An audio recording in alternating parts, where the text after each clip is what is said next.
Namaste students, myself Sudharani, Government First Aid College, Yelahanka, Bangalore, Assistant Professor of Economics. This is sixth session about Development Economics of Bangalore Central University for BA students.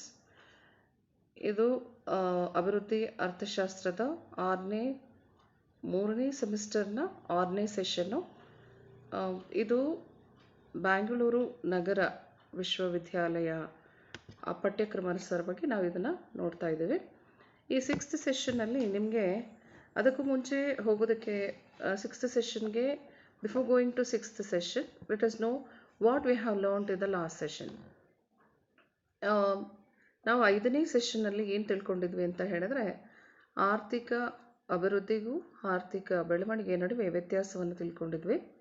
So here in last session we came to know about the economic growth and economic development, how it will be differentiated on the basis of economic growth is concerned with the growth of nation and development is about quality of life in a nation.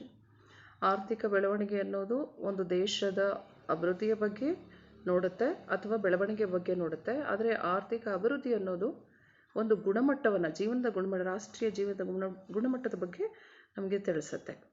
ಮತ್ತು ಹಾಗೆಯೇ ಆರ್ಥಿಕ ಬೆಳವಣಿಗೆ ಅನ್ನೋದು ಬಹಳ ಸಂಕುಚಿತ ಪರಿಕಲ್ಪನೆ, ಆರ್ಥಿಕ ಅಭಿವೃದ್ಧಿ ಅನ್ನೋದು ವಿಶಾಲವಾದ ಪರಿಕಲ್ಪನೆ. Economic growth is a ನ್ಯಾರೋವರ್ concept but development is A broader concept. And we can also see that economic growth is unidimensional approach and economic development is a multidimensional approach. ಇಲ್ಲಿ ಆರ್ಥಿಕ ಬೆಳವಣಿಗೆ ಅನ್ನೋದು ಒಂದೇ ದೃಷ್ಟಿಕೋನದಲ್ಲಿ ನೋಡ್ತೇವೆ, ಆದರೆ ಆರ್ಥಿಕ ಅಭಿವೃದ್ಧಿ ಅನ್ನೋದು ಹಲವಾರು ದೃಷ್ಟಿಕೋನದಲ್ಲಿ ನೋಡುವಂತಹ ಒಂದು ಪರಿಕಲ್ಪನೆಯಾಗಿದೆ. So this is what we learned in the last session, and in today's session we'll continue the difference between economic growth and economic development which has not been covered in 5th session. So ಈ ಒಂದು ಸೆಷನ್ನಲ್ಲಿ ನಾವು ಆರ್ಥಿಕ ಬೆಳವಣಿಗೆ ಮತ್ತು ಆರ್ಥಿಕ ಅಭಿವೃದ್ಧಿಯ ನಡುವಿನ ವ್ಯತ್ಯಾಸವನ್ನು ಮುಂದುವರಿಸೋಣ. ಕಳೆದ ಸೆಷನ್ನಲ್ಲಿ ಯಾವುದನ್ನು ತಿಳ್ಕೊಂಡಿಲ್ಲ, ಯಾವುದು ಇನ್ನೂ ತಿಳ್ಕೊಳ್ಬೇಕಾಗಿದೆ, ಅದರ ಬಗ್ಗೆ ನಾವು ಈ ಸೆಷನ್ನಲ್ಲಿ ತಿಳ್ಕೊಳ್ಳೋಣ. So when we continue the difference between economic growth and development, here we can see that economic growth refers to the increase in the real output of the country. Economic development means that refers to the increase in the level of production along enrichment of living standards, advancement of technology. ಇಲ್ಲಿ ಆರ್ಥಿಕ ಅಭಿವೃದ್ಧಿ ಮತ್ತು ಆರ್ಥಿಕ ಬೆಳವಣಿಗೆಯನ್ನು ತೆಗೆದುಕೊಂಡಾಗ ಆರ್ಥಿಕ ಬೆಳವಣಿಗೆ ಒಂದು ರಾಷ್ಟ್ರೀಯ ಉತ್ಪನ್ನದಲ್ಲಿ ಹೆಚ್ಚಾಗೋದ್ರ ಬಗ್ಗೆ ಮಾತ್ರ ಅದು ಪರಿಗಣಿಸುತ್ತೆ. ಆದರೆ ಆರ್ಥಿಕ ಅಭಿವೃದ್ಧಿ ಅನ್ನೋದು ಉತ್ಪನ್ನದ ಒಂದು ಪ್ರಮಾಣ ಜೊತೆಗೆ ಜೀವನದ ಗುಣಮಟ್ಟ, ಹಾಗೆಯೇ ಇದು ತಂತ್ರಜ್ಞಾನದ ಒಂದು ಹೆಚ್ಚಿನದಾಗಿ ಅಧಿಕವಾಗಿ ಸಾಧನೆ ಮಾಡಿರೋದ್ರ ಬಗ್ಗೆ ಪರಿಗಣಿಸುತ್ತೆ, ಅಥವಾ ಇನ್ನೂ ಹೆಚ್ಚಿನ ಹೊಸ ತಂತ್ರಜ್ಞಾನ ಬಳಸಿರೋದನ್ನು ನಾವು ಇಲ್ಲಿ ನೋಡ್ತೇವೆ. ಆ್ಯಂಡ್ ಎರಡನೇದು, economic growth won't consider the income from the informal economy, but economic development considers income from all the activities whether formal or informal. ಆರ್ಥಿಕ ಬೆಳವಣಿಗೆ ಅನ್ನೋದು ಅಸಂಘಟಿತ ವ್ಯವಸ್ಥೆಯಿಂದ ಬಂದಂತಹ ಆದಾಯವನ್ನು ಪರಿಗಣಿಸಲ್ಲ, ಆದರೆ ಆರ್ಥಿಕ ಅಭಿವೃದ್ಧಿ ಅನ್ನುವಂಥದ್ದು ಎಲ್ಲ ಚಟುವಟಿಕೆಗಳಿಂದ, ಅದು ಸಂಘಟಿತ ಅಸಂಘಟಿತ ಎಲ್ಲ ವಲಯಗಳಿಂದ ಬರ್ತಕ್ಕಂತಹ ಆದಾಯವನ್ನು ಪರಿಗಣಿಸುತ್ತೆ. ಮತ್ತು ಮೂರನೇದು, ಆರ್ಥಿಕ ಬೆಳವಣಿಗೆ ಅನ್ನೋದು it doesn't reflect the depletion of the natural resources. Economic development concerned with sustainability, which means meeting the needs of the present without compromising. Means here ಆರ್ಥಿಕ ಬೆಳವಣಿಗೆಯಲ್ಲಿ ಇರ್ತಕ್ಕಂತಹ ನೈಸರ್ಗಿಕ ಸಂಪನ್ಮೂಲಗಳು ಸವೆದೋಗುವಿಕೆ ಅಥವಾ ಅಂತ್ಯಗೊಳ್ಳುವುದಕ್ಕೆ ಅಥವಾ ಕೊನೆಗೊಳ್ಳೋದ್ರ ಬಗ್ಗೆ ಅದು ಯಾವತ್ತೂ ಆಲೋಚನೆ ಮಾಡೋದಿಲ್ಲ.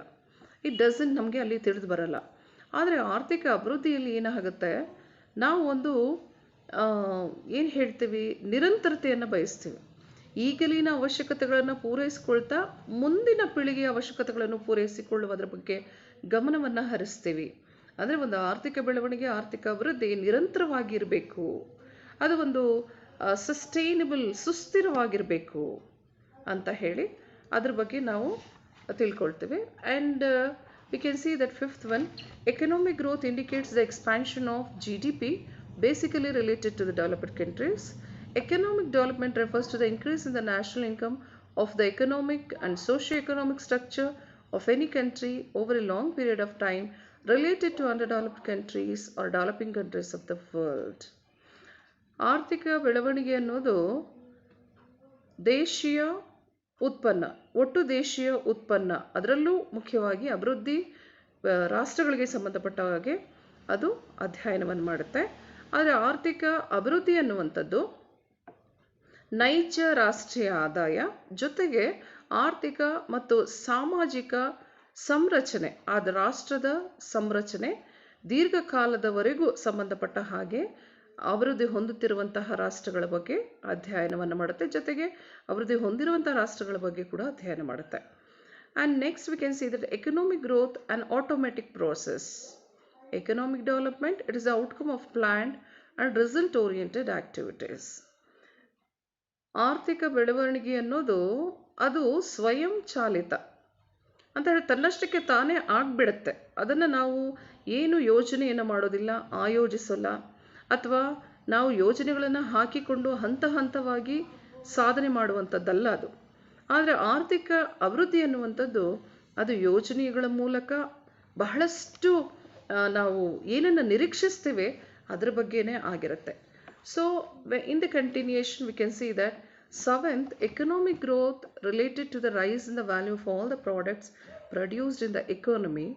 Economic development means alludes to the considerable rise in the per capita national product. ಆರ್ಥಿಕ ಬೆಳವಣಿಗೆ ಅನ್ನೋದು ದೇಶದ ಒಳಗಡೆ ಬೆಳೆದಂತಹ ಎಲ್ಲ ಉತ್ಪನ್ನಗಳ ಒಟ್ಟು ಮೌಲ್ಯದ ಬಗ್ಗೆ ತಿಳ್ಕೊಳ್ಳುತ್ತೆ, ಅದರ ಒಂದು ಪ್ರಮಾಣ ಹೆಚ್ಚಾಗಿರೋ ಪ್ರಮಾಣದ ಬಗ್ಗೆ ತಿಳ್ಕೊಳ್ಳುತ್ತೆ.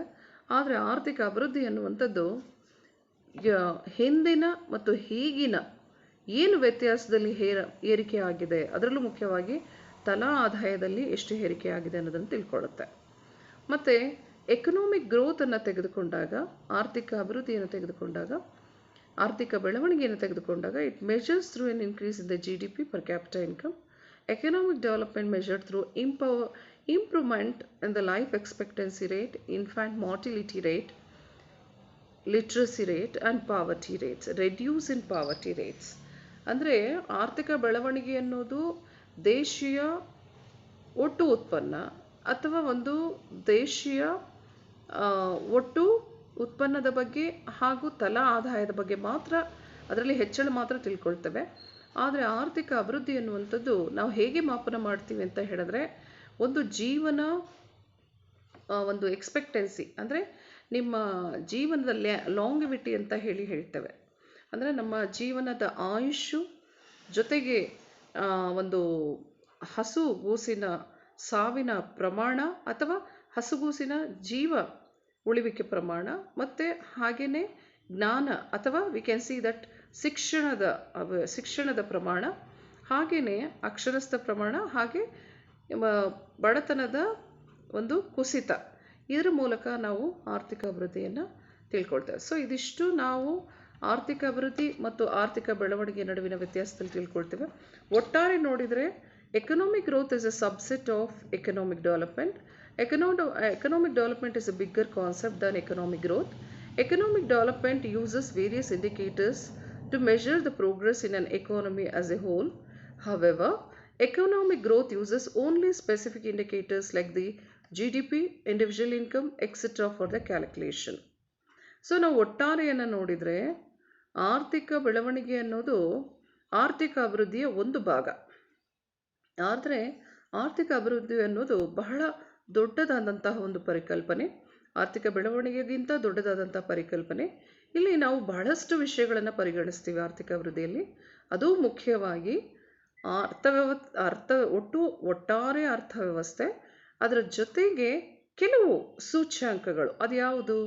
ಒಟ್ಟು ದೇಶೀಯ ಉತ್ಪನ್ನ, ವ್ಯಕ್ತಿಯ ಆದಾಯ, ಹಾಗೆಯೇ ಪ್ರತಿಯೊಂದು ಕೂಡ ಒಂದು ನೈಸರ್ಗಿಕ ಸಂಪನ್ಮೂಲಗಳು ಮುಂದಿನ ಪೀಳಿಗೆಗೆ ಹಾಗೆ ಸುಸ್ಥಿರ ಅಭಿವೃದ್ಧಿ, ಮುಂದಿನ ಪೀಳಿಗೆಗೂ ಕೂಡ ಒಂದು ರಾಷ್ಟ್ರೀಯ ಒಂದು ನೈಸರ್ಗಿಕ ಸಂಪನ್ಮೂಲಗಳನ್ನು ಕೊಡುವಂಥದ್ದು, ಇದು ಎಲ್ಲವೂ ಕೂಡ ನಾವು ಆರ್ಥಿಕ ಅಭಿವೃದ್ಧಿಯಲ್ಲಿ ನೋಡ್ತೇವೆ. ಸೊ ಈ ಟಾಪಿಕ್ನಲ್ಲಿ ಇಷ್ಟನ್ನು ನೋಡ್ತೇವೆ. ಇಲ್ಲಿ study materials in order to prepare this PPT we can see that I have used the books, I have referred the books ML Jingle, Kindleberger, Agarwal RC. ಮತ್ತು ಕನ್ನಡದವರಿಗೆ ಆ್ಯಸ್ ಯೂಶುವಲ್ ನಾನು ಹೇಳಿದಂತೆ HR ಕೇರ್ ಅವರ ಅಭಿವೃದ್ಧಿ ಅರ್ಥಶಾಸ್ತ್ರ ಇದೆ, ಅದನ್ನು ನೀವು refer ಮಾಡ್ಬೋದು. ಮತ್ತು ನೇತಿ ಸೋಮಶೇಖರ್ ಅವರು ಕೂಡ ಬರೆದಿದ್ದಾರೆ. ಆ್ಯಂಡ್ ಇದರಲ್ಲಿ MCQಸನ್ನು ತಗೊಂಡಾಗ 1 ಅಂಕಗಳ ಪ್ರಶ್ನೆಗಳನ್ನು ತೆಗೆದುಕೊಂಡಾಗ ನಿಮಗೆ ಇಲ್ಲಿ ಏನಂತ ಕೇಳಲಿಕ್ಕೆ ಸಾಧ್ಯ ಇದೆ ಅಂತ ತೆಗೆದುಕೊಂಡಾಗ ಆರ್ಥಿಕ ಬೆಳವಣಿಗೆಯನ್ನು ನಾವು ಹೇಗೆ ಮಾಪನ ಮಾಡ್ಬೋದು.